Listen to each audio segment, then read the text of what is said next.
Oh.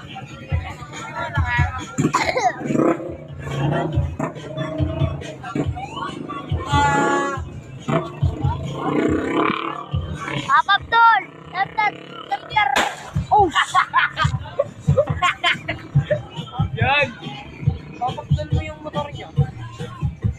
Hindi papagin eh. Pinapapagdal ni tatay yan dati yun. Ayan. Ayan eh. Dati